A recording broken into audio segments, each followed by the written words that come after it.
चलिए देखते हैं। पिछले क्लास में हम लोग देख लिए थे एक्सरसाइज 1.2 का 3 तक क्वेश्चन को हम लोग सोल्व कर लिए थे। आज हम लोग शुरू करेंगे 1.2 का चौथा नंबर क्वेश्चन से पढ़ेंगे।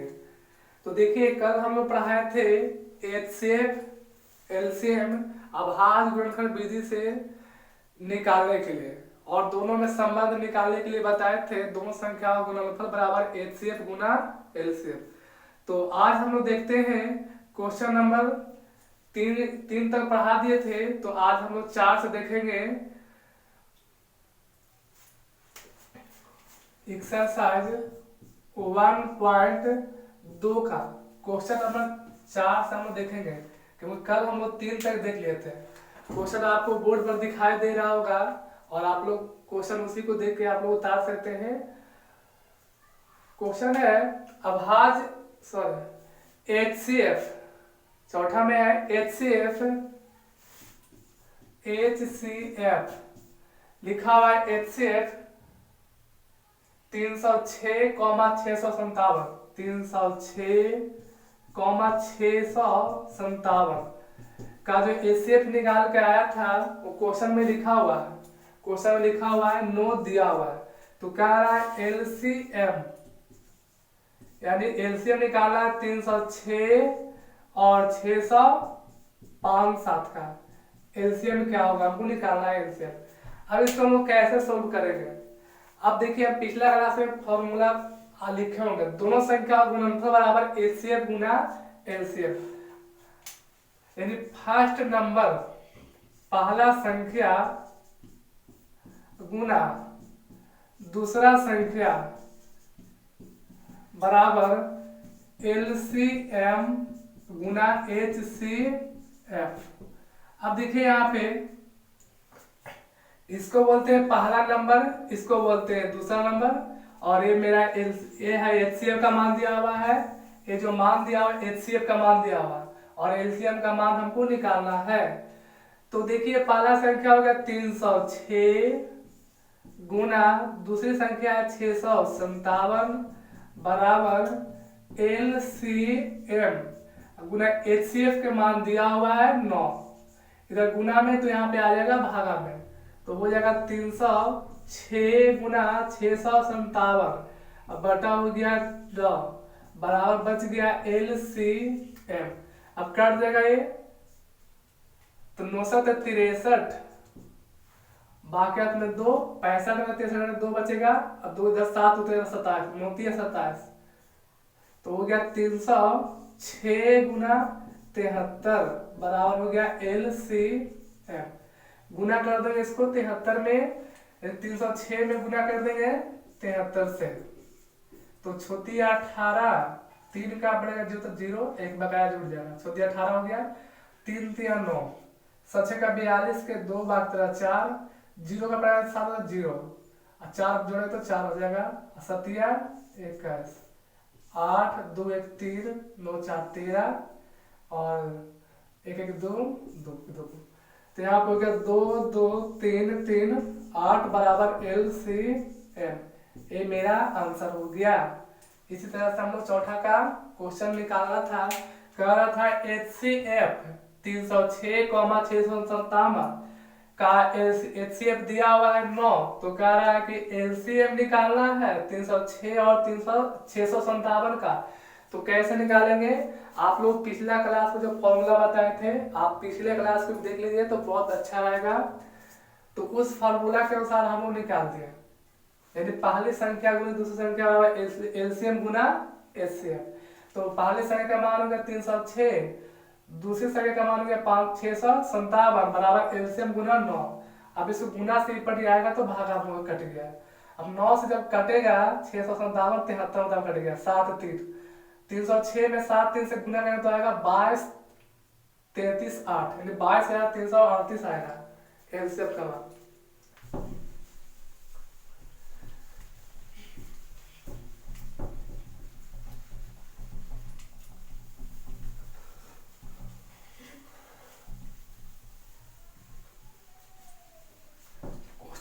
क्वेश्चन नंबर आप लोग 5वां देखिए। क्वेश्चन नंबर 5वां है, जांच कीजिए कि क्या किसी प्राकृत संख्या n के लिए संख्या 6 के पावर n अंक 0 पर समाप्त हो सकती है। आपको दर्शाना है कि 6 के पावर n बराबर 0 हो सकती है कि नहीं, दर्शाना है। तो हम लोग जानते हैं कि अगर 10 के गुणांक रहेगा तो पावर 0 होगा। 10 का गुणांक होगा, उसका कितना भी पावर लेगा तो उसका पावर 0 आ सकता है, यानी इकाई 0 आ सकता है। लेकिन इसमें कह रहा है क्या कि 6 के पावर n को हमको दिखाना है, 6 के पावर n बराबर 0 दिखाना है। तो हम सबसे पहले क्या करें, कोई संख्या मान लेते हैं। कोई संख्या क्या मान सकते हैं, कोई संख्या a मान लेंगे, या कोई संख्या a मान लेंगे और b मान सकते हैं जिसका गुणनफल 0 पे समाप्त हो जाता है। या हम लोग कहते हैं कि यदि कोई संख्या 0 पर समाप्त हो सकती है तो वह 10 से विभाजित होगा। यानी क्वेश्चन नंबर 5, यदि कोई संख्या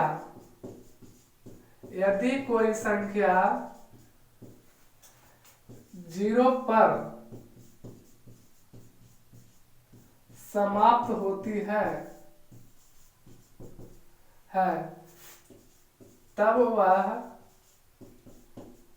तब वह 10 से विभाजित होगा।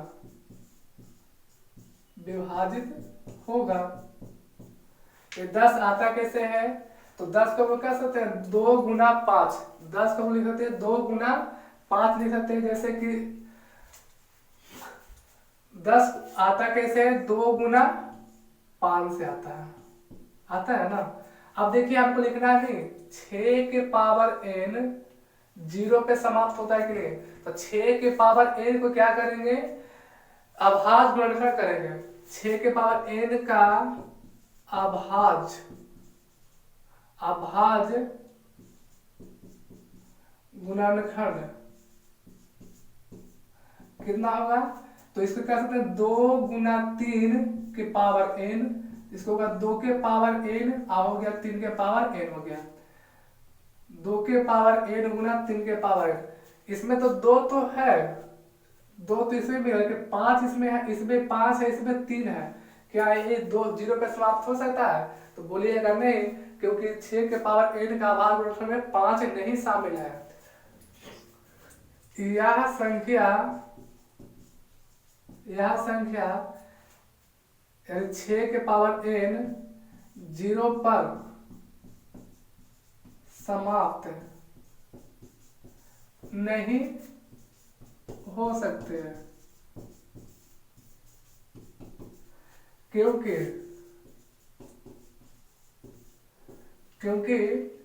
इसमें 3 आ गया। 5 संख्या सम्मिलित नहीं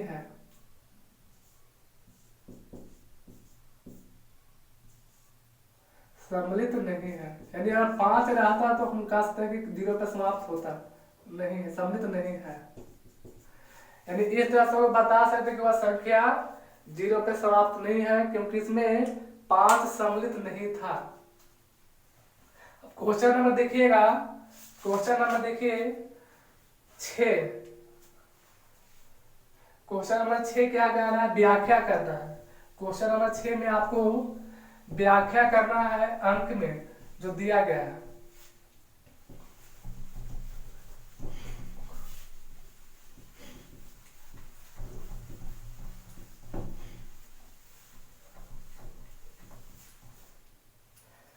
क्वेश्चन नंबर 6 कह रहा है, व्याख्या कीजिए कि 7 गुना 11 गुना 13 प्लस 7 गुना 11 गुना 13 प्लस 13 और 7 गुना 6 गुना 5 गुना 4 गुना 3 गुना 2 गुना 1 प्लस 5 भाज्य संख्या है कि नहीं, आपको दिखा रहा है। तो बताइए, इसमें आपको सबसे पहले संख्या में 2 को भाजक होना जरूरी है। यानी भाज्य संख्याओं में से 2 से अधिक भाजक नहीं होता। यानी कह सकते हैं हम लोग छठा नंबर क्वेश्चन, भाज भाज संख्याओं भाज संख्याओं में से भाज संख्याओं में से दो भाज संख्या दो भाज संख्या दो से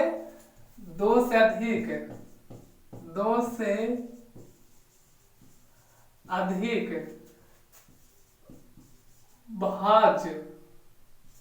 भाज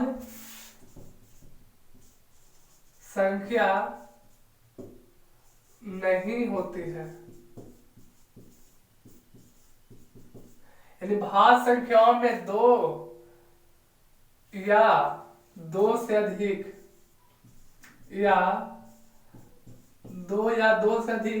भाज संख्या नहीं होती है। आपको याद रखना है।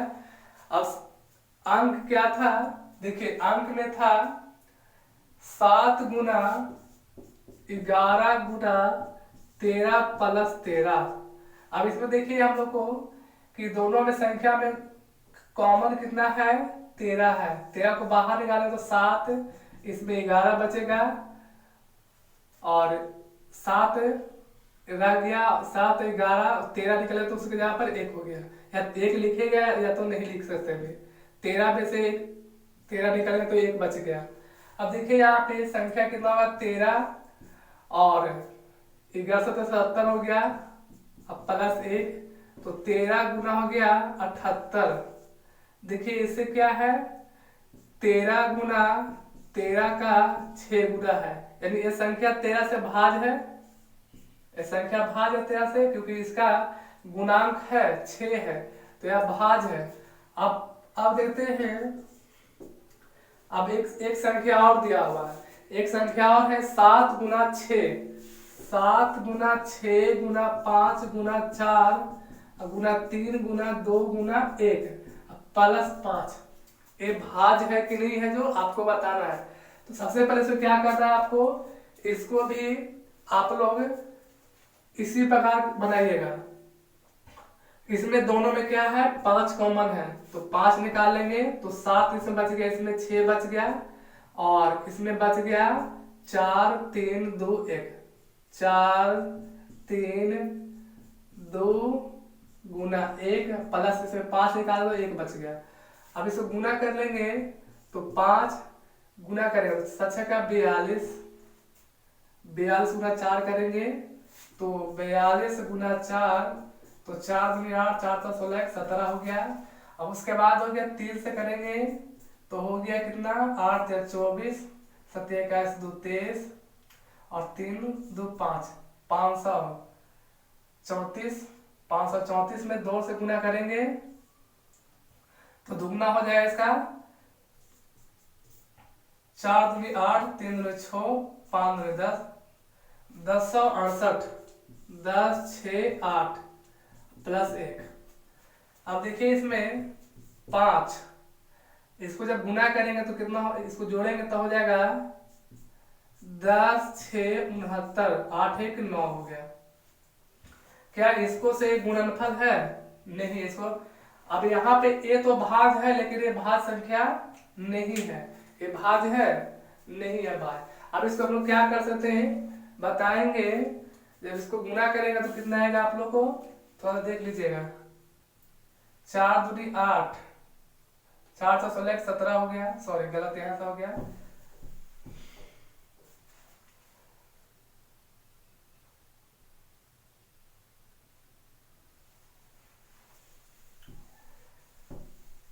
इसका जो गुना कर, इसको जब गुना कीजिएगा तो आएगा 108 आएगा, और इसको जब जोड़िएगा तो 109 आएगा।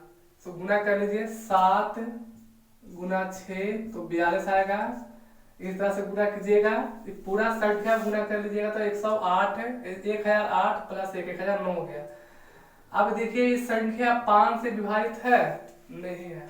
अब हम लोग कह सकते हैं कि संख्या 5 का विभाजित नहीं है, यानी हम जानते हैं कि इस संख्या में 2 या दो से अधिक भाज्य नहीं होता है, एक ही संख्या में, एक ही संख्या में दो या दो से अधिक भाज्य नहीं होता है। अतः यह क्या है, भाज्य संख्या है, अतः यह भाज्य है। तो इस प्रकार आप लोग इसको बनाइएगा। सबसे पहले संख्या में देखना है कि दो या दो से अधिक भाज्य संख्या नहीं होता है। तो इसमें एक तो कट गया, यहाँ पे देखिए एक हो गया, मेरा दूसरा में नहीं कटा, इसलिए हम कहते हैं कि एक ही संख्या में दो या दो से अधिक भाज्य नहीं हो सकता है।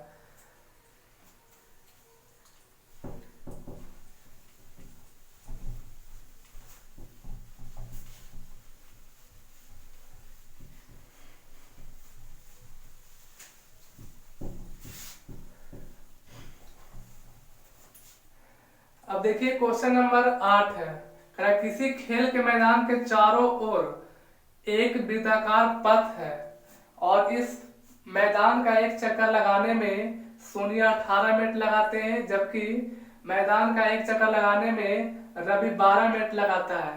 तो मान लीजिए दोनों एक ही स्थान एक ही समय पर चलना प्रारंभ करके एक दिशा में चलते हैं, एक ही दिशा में चलते हैं, तो कितने समय बाद या पुनः प्रारंभिक स्थान पे मिलेंगे। कहने के मतलब एक वृत्ताकार पथ है और सोनिया है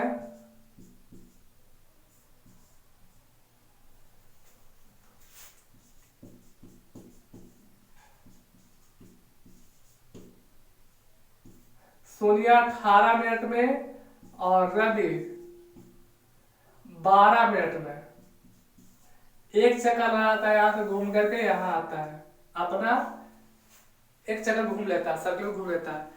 अब हम लोग देखिए ये दोनों घूम रहा है, तो एक बार में अगर मान लिया कि डिस्टेंस देखें तो इसका ये 18 मिनट ले रहा है, एक 12 मिनट ले रहा है।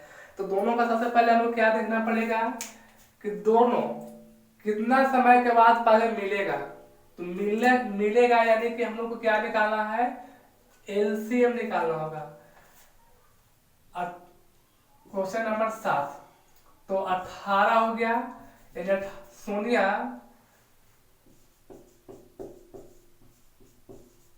सोनिया 18 मिनट में, सोनिया 18 मिनट में एक चक्कर, जबकि रवि 12 मिनट में। अब देखिए यहाँ पे 18 और 12 का कॉम्बाइन देखेंगे, यानी अगर इसको हम टेबल पढ़ेंगे तो क्या आ सकता है, बोलिए 18 का 18, 18 दूनी 36, 18 तिया 54, इस प्रकार आएगा। इसको 12 का 12, 12 दूनी 24, 12 तिया 36, 12 4 48, इस प्रकार बढ़ेगा इसका। अब इसमें देखिए कि दोनों कौन सा समय है जहां पे दोनों मिल सकता है।